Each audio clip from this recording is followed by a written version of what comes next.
Okay, so why do you get to host Pony Talk again? Because I'm the original one. No, neither of us are. Okay, fine. But the show did start off hosted by Blackbird, and I'm Blackbird, so what am I supposed to do then? Well, you could host Pony Thoughts for me. Huh. Well, I guess I could do that. But who knows when the show's gonna come back? Like, next week. Oh, really? Well, I better get some stuff ready then. And I'm gonna get started with my episode, so let's go!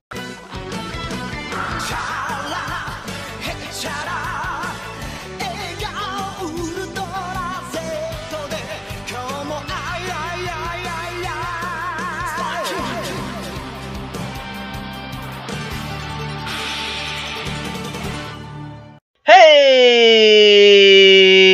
every pony, welcome back to Pony Talk. Well, you read that title right. I'm going to start up saying the DBZ fans too.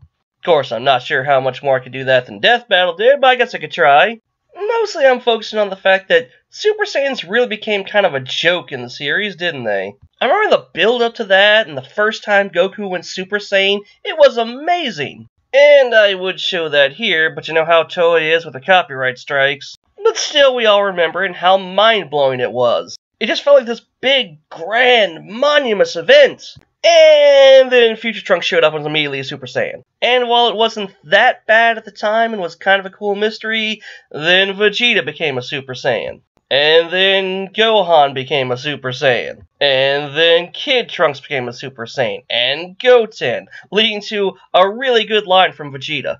When was it that the transformation to the legendary warrior of the Saiyan race was reduced to a child's plaything? I'd say probably about the Cell Saga. And, of course, all the various levels of Super Saiyan they made during all that time. Culminating in the current Super Saiyan God Super Saiyan form, which is just the dumbest name. Super Saiyan Blue really does just roll off the tongue better. And even with that, I hear in the new Super series they're introducing even more Super Saiyans. So yeah, the concept of this being a once-in-a-generation legendary thing is just completely gone at this point. Now, why am I talking about Dragon Ball Z in an MLP video? Well, did you not see the title? I am indeed comparing our beloved Alicorn princesses to the Super Saiyans. Because really, it is the same thing. We start off basically with just Celestia and just the idea of another one.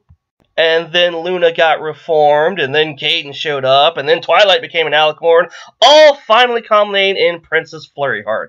So, just like the Super Saiyans, Alicorns aren't this mysterious godlike entity anymore, they're just slightly higher power levels than regular ponies. And why?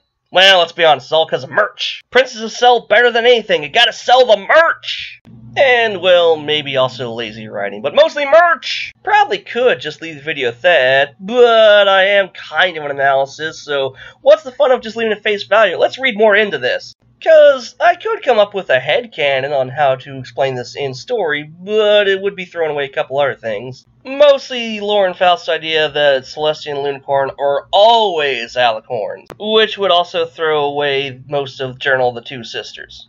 So if you can forgive me for that, I can proceed. Now let's say, like the original Super Saiyan, there was a single Alicorn at some point. And that Alicorn became a legend among the three tribes, and hence why they were thought of as gods. And then somewhere along the way, some tribe, probably the Unicorns, thought of a way to combine all the pony races into one. Or, as we've seen later on, just upgrade a pony to Alicorn status. And at some point, this happened to Celestia and Luna. Or maybe it wasn't a unicorn at all. Maybe it was the elements of harmony themselves. Maybe brought about by a certain chaotic being's reign of Equestria, and thus they are able to defeat him and establish themselves as the kind, benevolent rulers of the land. Which could explain why they're the ones who are usually defending the land against threats. But of course the fateful day came where Luna became Nightmare Moon and Celestia had to banish her to the moon. And thus she was alone for 1,000 years. She was the only Alicorn. Which probably also helped the idea that they are godlike beings, or at least she was. But I'm sure after about a millennia she got lonely and wanted another Alicorn to talk to. Or at least just not feel like the last of her kind. And thus Princess Cadance was made. And then, of course, later, Twilight. in which, as I said earlier, culminates in the birth of Princess Flurryheart. And if we're going with the idea that alicorns were artificially created, then that would mean this line finally makes sense. The birth of an alicorn is something Equestria has never seen. It is beyond even our understanding. So she is the first naturally born alicorn, and hence all the crazy powers. This could also lead into another issue people brought up, the fact that Celestia keeps getting hit with a Worf effect. Because if she is capable of moving both the sun and the moon, then why is she getting knocked around by all these villains? Well, it could be that creating all these other alicorns actually reduced her power every time. Hence why when Twilight had all their powers together, she was able to do stuff like this.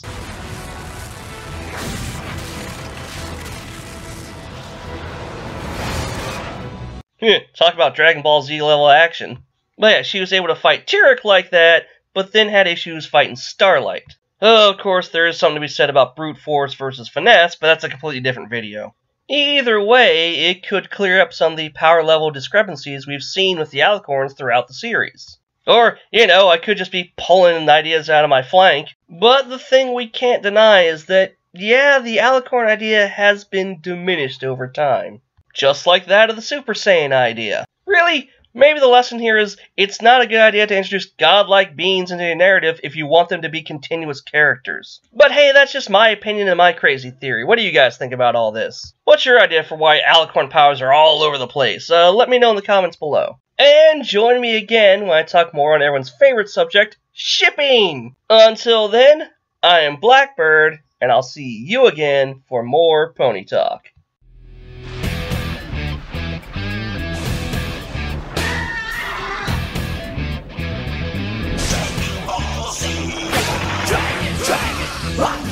Dragon Ball Z. Dragon, rock dragon, come get me.